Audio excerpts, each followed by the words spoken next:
While I am a physician, the information presented in this podcast is for educational purposes only and should not be considered medical advice.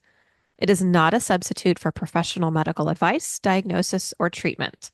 Please consult with your own healthcare provider before making any significant changes to your lifestyle or routine. By listening to this podcast, you are not creating a physician patient relationship.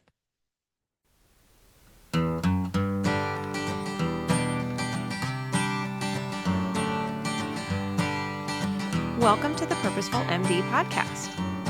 As a physician, you've sacrificed so much of your life for other people, your patients, your family, your friends, and your colleagues. What would it feel like to spend time doing what you enjoy and to live without guilt?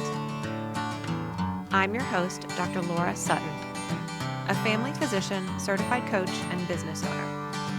If you're a medical professional on a journey towards your most purposeful life, a life with more time and energy, and ultimately more joy, then this is the podcast for you. Welcome to the Purposeful MD podcast. I'm really excited to have our guest today, Dr. Heather Awad. Dr. Awad is a family doctor and certified coach who helps professional women at midlife and beyond lose weight for the last time without medication so they can live in the body they want. She hosts the Vibrant Menopause podcast, where she discusses weight loss, women's health, and food. Dr. Awad, thanks so much for being on today. Thanks for having me. Yeah, it's so good to talk to you. So I know we've chatted a little bit and I've listened to your podcast and looked at your website. So I know a little bit about your story, but I think it's really inspiring. So tell us how you got interested in this topic. Tell us a little bit about your background and how you got to where you are today. Sure. Well, the reason I'm so passionate about this work is I was a family doctor for many years and was always kind of a food as medicine doctor. So if you came in and said, and we found out your cholesterol was high, I would say, well, let's talk about what you eat for lunch. So I was always, trying to help people have healthy eating. And then with not changing anything that I did at all of a sudden, my mid 40s, the number on the scale just started to go up and up. I actually, in fact, I didn't even weigh myself. I just noticed that my clothes were getting tight, and then I got a scale. Um, and so I tried some of the things that worked before when I was younger, when I'd had a baby, and none of these things worked. And the number just kept going up and up. So I tried some diets, which generally made me feel terrible or hungry. And so I hated those. And they didn't really work. I did finally try an app-based diet, and I worked super hard for 6 months and lost a bunch of weight. And then when it was over, I rebounded even higher. So at 50, I was just devastated because my weight was definitely in an unhealthy range. And all of a sudden, it just kind of hit me that, okay, this is perimenopause, this is menopause transition. There's got to be, you know, a secret to this. So I dove into the research and found out how our drop in estrogen and how that changes with um, the interaction of our food with our digestive hormones and insulin resistance that pops up a little higher. And then I also went and got some coaching because it turned out I was eating a lot of my feelings. When I was 30, it didn't have a big difference on my weight, but at 50, it definitely did. So I put those two things together for myself, lost 27 pounds, and felt really confident that, it wasn't going to come back. But then I decided, you know what, this would be a great thing to bring to people because there wasn't a lot of good information about menopause weight loss at the time. So that is my work now. I help people, eat well for their menopause body and lose weight at this time. Yeah. And I love that you said that about it's eating well and losing weight. And I'm curious your perspective too, because I imagine for maybe not everybody is interested in losing weight, but everybody would want to feel better and just Yes. feel more like themselves. And so I'm curious your thoughts on that too. If it's l- weight loss might happen, but it might not happen, but let's get you feeling better anyway. Right, right. There's a lot of inflammatory food in our general world of food. We all eat more refined sugar than is good for us. A lot of the things that we think are good, like whole wheat bread, ends up that it turns out that a lot of those flours are really inflammatory and highly processed.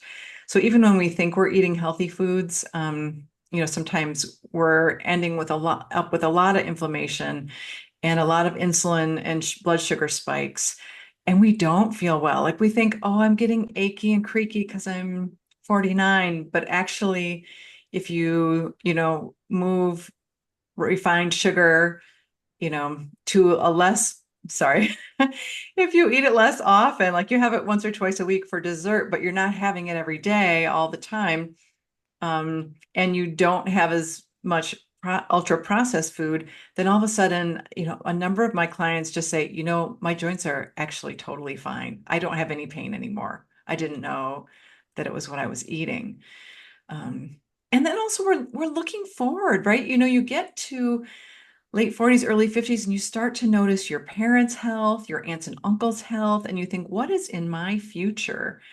And so maybe the processed meats on the charcuterie board, you look at those and they're fun and they taste good and they actually are just fine for weight loss, but they increase our risk of heart disease and cancer.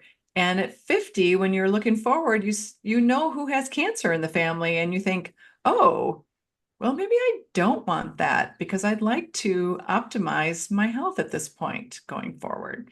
So I definitely, have a lot of those kinds of discussions with clients. Yeah. I mean, we're in the age of now of cancer screenings, mammograms for women and colonoscopies and all of the different cancer screenings. And so we definitely have Mhm. this kind of new awareness of, yeah, these are the things that could happen. And like you said, watching our relatives who are getting older and who are sometimes struggling with some of these conditions and joint pain Yeah. and even for ourselves. I gave up gluten about 3 years ago, and I all I can think now is, well, how much better would I have felt all those years of my life if I had given up gluten 20 years before? It was Right. just one of those things where I just felt, like you said, achy and creaky, and I just felt old. And I thought, I wonder what's going on here. So I gave it up, and within probably a few days, I noticed a big difference. And every once in a while, I'll eat something that I don't intend to that has gluten in it. There's so much Mhm. hidden gluten. It's just Yeah. crazy. Luckily now restaurants are becoming more just aware of it. And like even so I live in South Texas, so tortilla chips are Okay. everywhere. But a lot of restaurants will fry their chips in the same fryer as their baked, their breaded whatever. And so there's flour in Right. there. So it's just interesting how all these things are ubiquitous and we have to just really be careful about what might be causing inflammation with us. Right. Right. And Yeah. sometimes things are worth it to you anyway. Like, I mostly don't eat sugar, but if we make pie, I want to have pie, or sometimes, I want a good cookie. So you can still have those things, but even just cutting to what actually on a health scale would be called a reasonable amount really makes a difference. Yeah. Yeah, for sure. So when you're starting to work with somebody Mhm. in your coaching practice, what are some of the things, and I've looked at your website and just really very thorough what it looks like what you do with your clients. What are some of the first things that you will work with your clients on? What like where do you start if somebody's coming Sure. to you and they're 50s and they're tired all the time and brain fog and weight gain and trouble sleeping? Where do you start with them? We do start with this with refined sugar and ultra processed food, um, and take a break from it totally for a short amount of time. And the reason is that if you're going to take a total break, then you have to read every package that's in your cupboard. I found out that I had sugar in my one of my taco seasonings. And like I said, if I want sugar, I want a piece of pie. I don't want sugar in my taco. I don't need it there. So looking at all of that, I had a client who found sugar in her can of chickpeas, which I thought that's hadn't seen that, but she had that. So noticing all that kind of stuff really helps. So we start there. And then we just start talking about what food do you like to eat?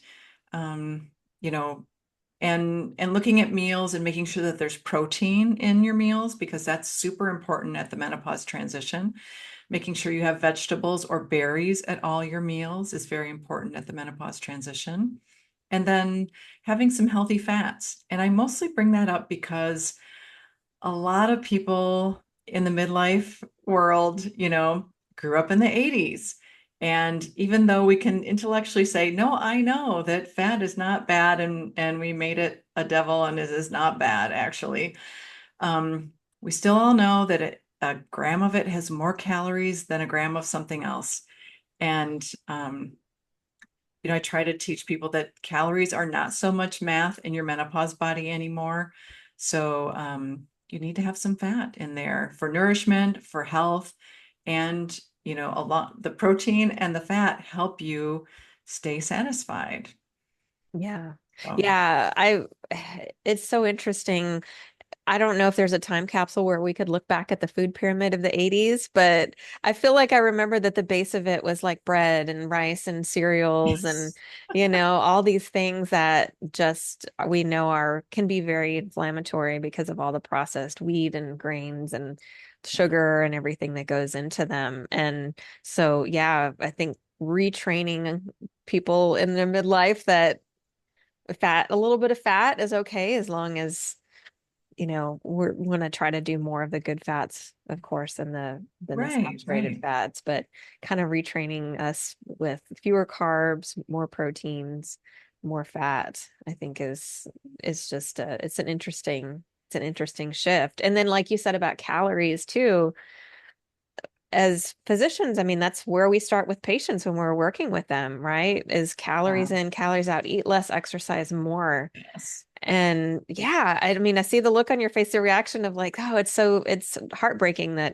that as a society and as a medical community, we haven't made that shift, not just for women going through perimenopause and menopause and people in the midlife transition, but just in general.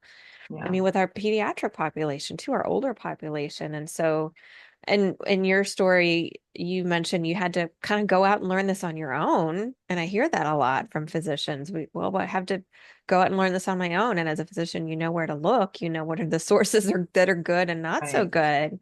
Are you seeing any changes in how nutrition and how weight and how just being at our best selves, how that's being taught in the medical community or even in the general public? Well, I think, the good sign is that people are just talking a lot more about the menopause transition right now. If you're midlife and you're on social media, you're going to get these things in your feed. And that is a wonderful, really wonderful change. They say that, only a third of OBGYN programs have teaching about the menopause transition and treating it and lifestyle changes and they only deal with women. So it's a little shocking to me that they're that low. And also the menopause society. I'm doing my certification this fall, so I'm doing my studying for the certification, and they've just had this certification blow up for them. There are just more and more people requesting to take the exam and and get more educated. So I think the good thing is that medical providers are really diving in and realizing that we've done a poor job with this and it's time to learn about it. Yeah, that's good. That's good to know. I mean, for all of us, for our patients and for the 20 and 30-year-olds who are going to be in menopause in a couple decades and Right. so that they'll have somebody that they can go to for sure. So, Yes. yeah. And I know you talk a lot about diet culture as well and really your approach is to move away from that because that can be harmful and we talk about or we hear about and know experiences of disordered eating and that type of thing. And so Yeah, how does that fit into your approach when working with your clients? sure. Well, there's too many rules in diet culture. There's so many rules, and you're doing it right or you're doing it wrong. And when you're doing it wrong, you should beat yourself up. And so none of that fits in with with what I do. Um, We kind of throw out the rules, looking at, what foods we like and what foods are nourishing, and then choosing what we like out of that bunch. And then there's no, most people when they come in, they're like, I'm on the wagon or I'm off the wagon with what I'm with my eating, and there's no wagon. You start somewhere and you work it and experiment a little bit. What do you like? What makes you feel good? What fits with your lifestyle? Um, and then if it's not quite right, you just pivot a little bit, and go on a little bit different path and see how that goes. So there's a lot of ways to do this. And I work with people in one-on-one and with groups.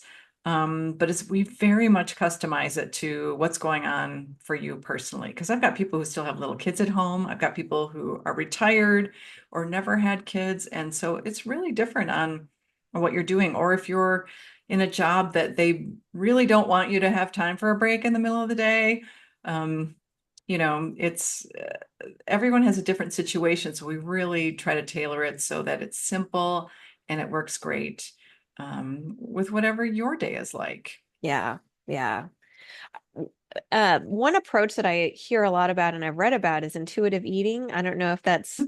is that something that you bring in? It sounds a lot like it, where it's like throw out the rules. And I love what you said. There's no wagon. I love that. I'm going to keep Yeah. remembering that. There's no wagon. So that again, it sounds like it really aligns with what you're talking about. Yeah. Intuitive eating can be great, and there's a piece of that with what I do. So we want to eat when we're hungry, we want to stop when we feel satisfied, and we want to give up overeating. So some people really go very strict intuitive eating, and so they will sit and wait, and when they feel like they're hungry enough, then they will eat. And then some people, like I said, have meetings all day, and they're like, if I don't eat at 12:30, I don't eat. And I want to have that lunch. So we can build that way as well. So it doesn't have to be the pure, um, only eat according to the body clock. And some people also just want to eat at a certain time with their families. Mm-hmm. So you can definitely, you see how it is at dinner time and you're like, I'm not hungry at dinner time. Then we go back and look at lunch and say, well, how do we make this work for you? Mm-hmm. So we can do both, but everyone, it would be a great idea to notice when you're hungry, and notice when you feel satisfied with your food. A lot of us graze. It is our food culture to kind of eat all day long. And really, for the body at the menopause transition and beyond, it's better to eat meals and not have snacks. So when you do this, you do actually start to notice when you're getting hungry, which is a beautiful thing because your food also tastes better. Mm-hmm. Uh, so that's there's kind of noticing hunger cues and fullness cues, are a big part of intuitive eating, and I think they're really a great thing for all people in the menopause transition. Yeah. Yeah. Just really kind of getting in touch with our body signals. I think that's Mhm. something that, at least as physicians, we tend to drown those out, right? Because we had to when we were in Yeah. training.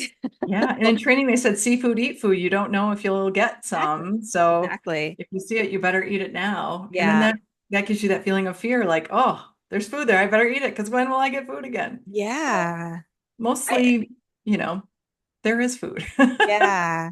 I have a tendency to eat fast, and I joke with my family that it's because I never knew if I was going to get called for a code or a stat delivery or something. So it's still just so ingrained in me so I have to notice it now, but yeah, that's kind of the running joke in my house. So what else as far as outside of nutrition is Mhm. important for us to keep in mind, whether we're in the perimenopausal transition or when you work with your clients? What are some of the things that you work with them on that are not food related? Sleep. We need to get sleep. And it's a great time to bring it up because a lot of people's sleep gets disturbed with perimenopause and menopause. If you have night sweats, you're waking up. Or if you have the gift of anxiety of menopause, you're waking up with your heart racing. There are other things that are also disturbing your sleep. So really, I started using a sleep tracker, which I had not done before, which has been really, I found very meaningful. Sometimes people just look at the clock, but trying to get at least 7 hours. And if you're nowhere near there, just adding 15 minutes. Um, and possibly looking at, do I want treatment for these things that are waking me up in the night? Or is there a possibility, even though I don't snore, that I might have sleep apnea that also increases at this age as everything gets softer? Um, you deserve to have a workup for your sleep problem with your doctor or with a sleep doctor. So it's it really does play in with your health. You have less risk of diseases. It makes weight loss way easier. So that's a big one. The other thing I would say is active stress reduction. Um, because all the things that we do are passive, don't necessarily bring our cortisol down. And women in perimenopause and menopause do have a problem with their cortisol flaring up. So you start thinking, if I go out and just stand on the ground, for a little bit, and I may notice that I feel better. Long hugs, a 30-second hug with your puppy or someone at your house or with yourself, um, will release oxytocin, relaxing. Walks, whether that's a slow walk or a brisk walk for you, just notice, what makes me feel better. Um, Looking at that active stress reduction also, it just really um, makes a big difference. I have a client now who's using the Calm app to do a 10-minute meditation in the morning. And she said, I'm 5 days in, and it's like my life has changed. Mhm. She's like, I'm so much less irritable at work, and I'm getting more done, and I'm happier. She just was super enthusiastic. 5 days of doing a morning meditation before work. So this kind of active stress reduction can really make your life better as well. Yeah. Oh, that's so important. Yeah, meditation is, or anything like you mentioned, just you said standing on the grass, and that's just that contact with nature. It can be Mhm. really, really healing, and that oxytocin. So, yeah. So, sleep, stress reduction. I know you talk about exercise too within your program. Where does that fit in? Well, we don't have any proof that exercise helps you lose weight. And so that's kind of the worst part of the eat less, move more lie, right? But it is very good for our health. There's a couple things though that you get from exercise that can help you with weight loss, even though we don't have any data on it. One of them is this active stress reduction. So if you feel better because you go out and play pickleball, that stress reduction is going to help you with your weight loss journey. Um, but also, all humans in their mid 30s start to lose muscle mass. And but when your estrogen drops, when you're a person who's going through menopause, then you start to lose it faster. And our metabolism is actually based on making everything run and maintaining what you have. So if you're losing muscle mass, then your metabolism is going down because there isn't muscle to maintain. It's still running your brain and your heart, but it really helps you to keep muscle mass by eating enough protein and working your muscles with some sort of weights or bands. And those can help keep your metabolism going, which help with weight loss. Um, I don't tend to talk about exercise really early with my clients because we're really getting the food part down first. Hmm. Um, and sleep, stress reduction, drinking enough water. Hmm. But those things are important to note for exercise. They really can help. Yeah. Yeah, it is interesting, like you said about exercise. It has so many health benefits. Despite what we were taught, though, weight loss is not one of them. And I think that's something that we carry over from the 80s and the days of the Jane Fonda and Richard Simmons Yes. aerobic videos and that type of thing to get in shape. And yeah, it is really interesting. I am a runner and a triathlete, so exercise is definitely a part of my Oh, life. Um, but yeah, it like I said, has tons of other health benefits, but weight loss may not be. may not be one of them. So So we don't want to go out and do a ton of cardio and then beat ourselves up because we didn't lose weight. We want to yeah, go do stuff that we like and do your triathlon and run yeah, and it's so good for our heart and lungs and will help us have a longer health span. So it's very important for our health in general. yeah, But yeah. It's interesting how just that link again that we've a lot of us have been taught that about exercise and weight loss is when I guess this was about 15 years ago, my daughter was pretty small. I wanted to lose the baby weight, and I did a program, I won't name it. Um, and it actually kind of gave me more food if I exercised.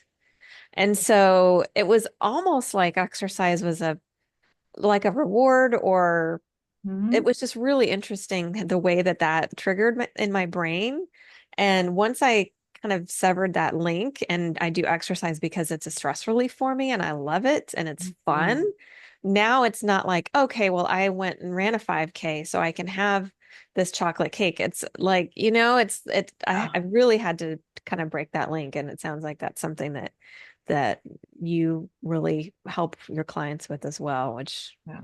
I And I think, love that you brought that up because we hear people say that, right? I remember going to the gym. We had the Saturday morning workout, which I just loved. And almost invariably, someone at the end of the thing would say, "Oh, we had such a hard workout. I deserve the extra large bagel sandwich." And I just right. would think, really? I know.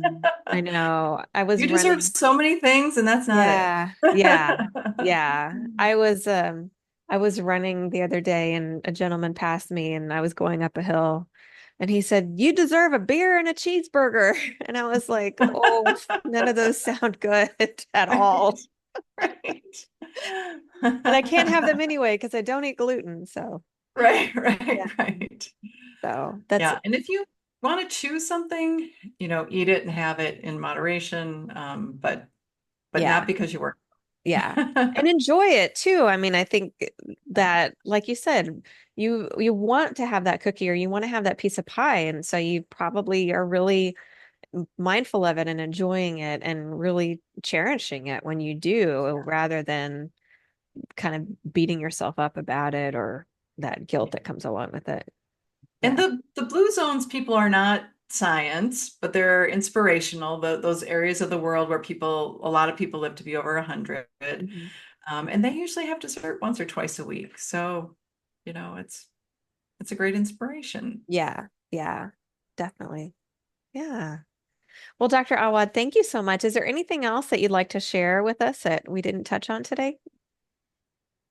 The one thing that I often tell people is have a savory breakfast. Give up the sweet breakfast. Give up the sweetener in your coffee or tea. Um, if you're trying to lose weight, that might be the only thing you need to do differently. The sweet breakfast is really just terrible for your health and for your weight. And um, pivot to something else. Try Yeah. it for a while. A lot of people are like, oh, I don't want to give up my sweetener. I'm like, just try it for a little while and see what you think. And if you try something else for a week, if you hate it, you can always go back, but it might be worth trying because you might be surprised that you actually are very happy with a savory breakfast. Yeah. So I love that you brought that up. So can you give us some examples of like what would be maybe something that is on the sweet side that where something on the savory side that might be a little bit healthier for us? Sure.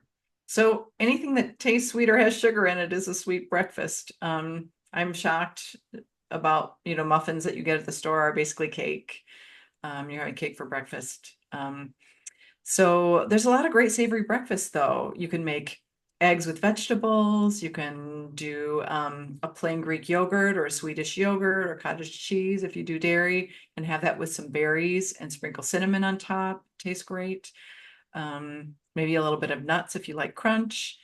Um, the old-fashioned oats are a whole grain, which are really nice, which you can add fruit to. I love to tell this story that I thought my brother-in-law was weird because he would eat leftovers, like dinner leftovers for breakfast. And now, of course, I think he's brilliant. So he has a little fish and vegetables in the morning, heats it up from last night. absolutely brilliant. There are no rules on this. Just you want to get some protein and you want to have some vegetables or berries or fruit. And that's going to start your day out really great. Yeah. I've been trying to kind of switch my daughter from like the sweet cereals to something a little bit with a little bit more protein in it to help stabilize her blood sugar throughout the day because she Yeah. might not eat lunch for 6 hours. There might be a break Oh, and she might not get a chance to have anything in between. So, yeah, yeah. It's a I long love time. that. Yeah. Well, thank you so much, Dr. Awad. We got all your links. I'm going to share those in the show notes. Got your website here, heatherawadmd.com. We'll link to your podcast, your LinkedIn, your Instagram, and your Facebook, and your YouTube channel as well. So, what's the best way if somebody wants to work with you? What's the best way for them to get in touch with you? If you go to my website, there are ways to get in touch with me there. So if you just go to heatherawadmd.com, there are multiple buttons to connect. So Awesome. This has yeah. been wonderful. Thank you so much. Yeah, thank you for having me. It's been a great conversation.